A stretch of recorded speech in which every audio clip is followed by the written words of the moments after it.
Hai sobat semua, apa kabar? Baik kan? Semoga kalian semua sehat selalu, bahagia selalu dan banyak rezeki.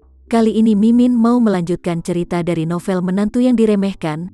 Semoga cerita ini bisa menghibur kalian semua ya, dan bisa menemani hari-hari kalian semua. Oh iya, jangan lupa bantu like dan komen ya biar Mimin tambah semangat uploadnya. Kalau begitu yuk langsung saja ke ceritanya, cekidot.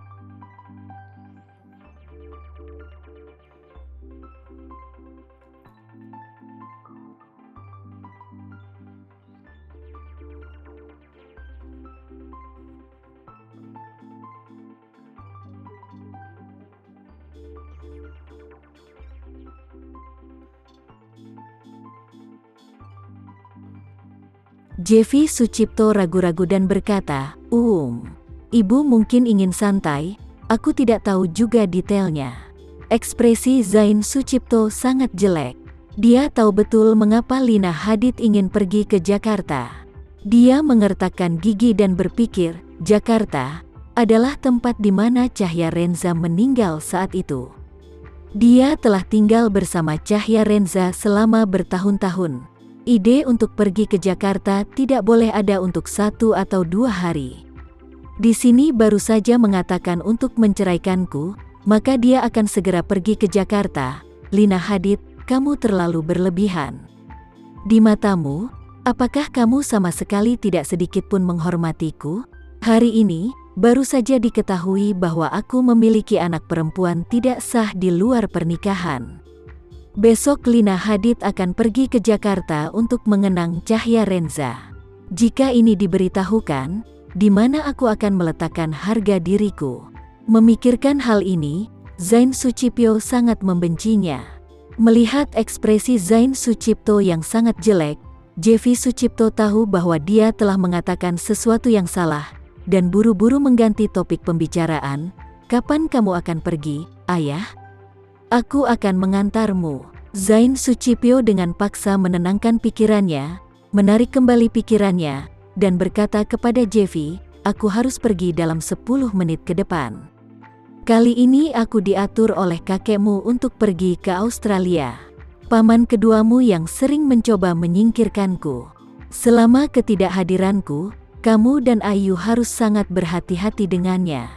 Paman kedua, Jevi Sucipto mengerutkan kening dan bertanya, dia selalu mengikuti nasihatmu, kenapa sekarang jadi bermusuhan denganmu ya? Zain Sucipto mencibir, sejak zaman kuno, tidak peduli berapa banyak pangeran yang dimiliki kaisar, dia hanya akan memilih seorang pangeran untuk menggantikan Pangeran Agung. Agar pangeran berhasil, dia akan sangat melemahkan kekuatan putra lain dan memastikan bahwa mereka tidak dapat memberontak sehingga bisa menjadi raja. Paman keduamu ingin menjadi pangeran, tentu saja dia akan melakukan yang terbaik untuk berurusan denganku. Jevi Sucipto mengertakkan gigi, paman kedua selalu sopan kepadamu dan kami, dan menyambut kami dengan senyuman. Aku tidak menyangka kali ini akan tiba-tiba berbalik arah seperti ini. Kenapa semua orang baik di depan busuk di belakang? Zain Sucipto tersenyum pahit dan berkata, paman keduamu adalah tipikal harimau yang tersenyum dengan pedang tersembunyi di senyumnya dan pedang di mulutnya. Kali ini aku lalai. Dia memanfaatkan kesempatan untuk menipuku. Setelah aku kembali, aku akan membiarkan dia membayar perbuatannya tadi. Saat ayah dan anak itu berbicara, tiba-tiba ponsel Zain Sucipto berdering.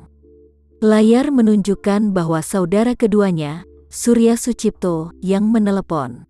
Berpikir tentang kejahatan Surya Sucipto pada saat-saat kritis itu, Zain Sucipto penuh dengan kebencian padanya, dan suasana hatinya secara alami tidak akan baik. Dia langsung menekan speaker dan bertanya dengan suara dingin, ada masalah apa?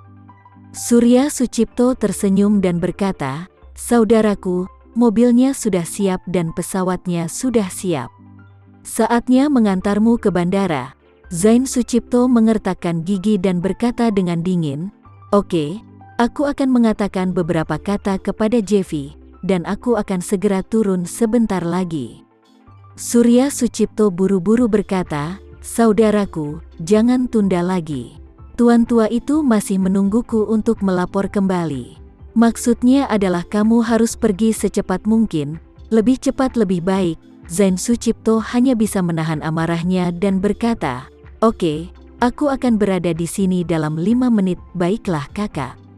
Surya Sucipto tersenyum, "Aku akan menunggumu di pintu, dan aku akan mengantarmu ke bandara secara langsung." Zain Sucipto tidak berbicara lagi dan langsung mengakhiri panggilan. Kemudian dia memandang Jevi Sucipto dan berkata dengan makna yang dalam, "Kamu harus lebih sering menemani ibumu hari ini. Jika dia ada urusan, lapor padaku tepat waktu." Jevi Sucipto secara alami berharap agar orang tuanya dapat bersatu kembali. Jadi dia mengangguk dengan sangat serius dan berkata, "Jangan khawatir, ayah, aku mengerti." Zain Sucipto mengangguk, berdiri, menyeret koper dan berkata, "Oke, aku pergi dulu nak." Jevi Sucipto buru-buru bertanya, "Ayah, kapan kamu akan kembali?" Zain Sucipto menggelengkan kepalanya dan berkata, "Itu tergantung pada apa maksud kakekmu. Aku tidak tahu kapan." Setelah itu, Zain Sucipto melambaikan tangannya, "Jangan tanyakan hal itu." Segera setelah itu, dia mengambil kunci mobil itu dan berjalan keluar pintu. Jevi Sucipto kemudian buru-buru mengambil langkah pertama, mengambil kunci mobil itu darinya, dan berkata, "Ayah, aku akan mengantarmu ke bandara." Zain Sucipto berkata, "Tidak, kamu bisa kembali nak." Saat ini, di halaman villa yang sangat besar, sebuah kendaraan niaga Lexus LM sudah menunggu di halaman. Toyota Alfa sendiri memang sudah menjadi kendaraan niaga teratas di Indonesia. Lexus LM baru ini satu level lebih tinggi dari Alfa. Surya Sucipto berdiri di luar pintu mobil, memandang Zain Sucipto yang melangkah keluar dengan senyuman di wajahnya. Dengan jarak beberapa meter, Surya Sucipto bergegas ke depan untuk menyambutnya, dan berkata dengan senyum ramah, "Oh, kakak. Silakan masuk ke mobil, ayo pergi sekarang." Zain Sucipto berkata dengan dingin, "Hei, yang pergi itu aku bukan kamu. Kenapa kamu yang ribet sih?" Surya Sucipto tidak marah, dan berkata sambil tersenyum, "Oh, kakak, apakah aku masih melakukan ini untukmu? Tuan tua itu mendesakku agar cepat-cepat. Jika kamu bergerak sedikit lebih lambat, dia pasti akan marah lagi." Zain Sucipto sangat marah. Dia ingin memberi Surya Sucipto wajah buruk, tetapi dia tidak menyangka bahwa Surya Sucipto akan menggunakan ayahnya sebagai perisai untuk segalanya. Ketika dia mengatakan ini, jika dia menggelengkan wajahnya, lalu dia kembali ke kakek tua itu, dia pasti akan berbicara buruk tentang diriku lagi.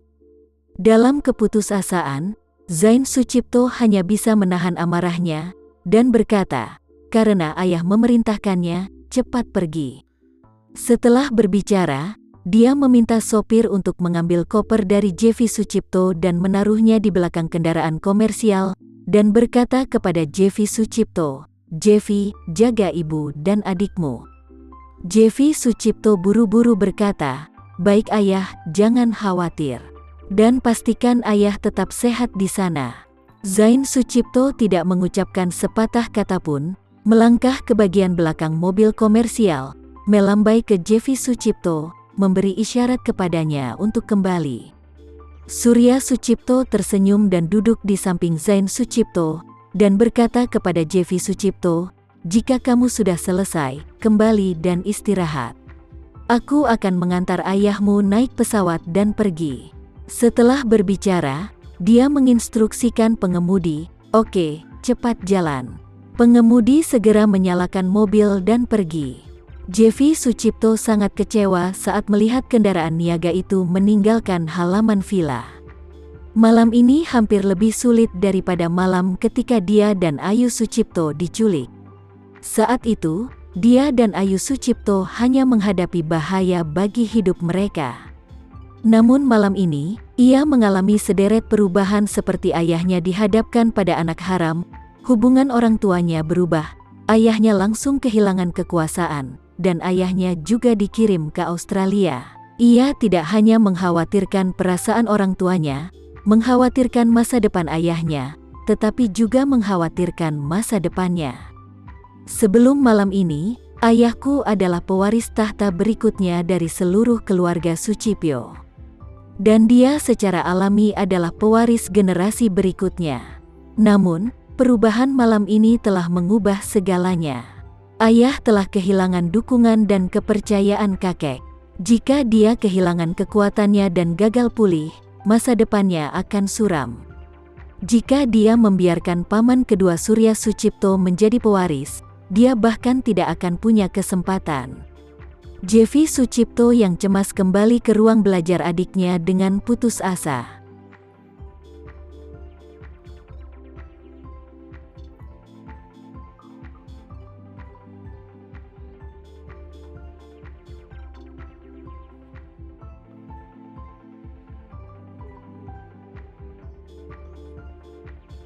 Sekian dulu ya cerita kali ini. Kita lanjutkan lagi ceritanya di lain waktu. Oh iya, bagaimana menurut kalian? Semoga bisa sedikit menghibur kalian semua.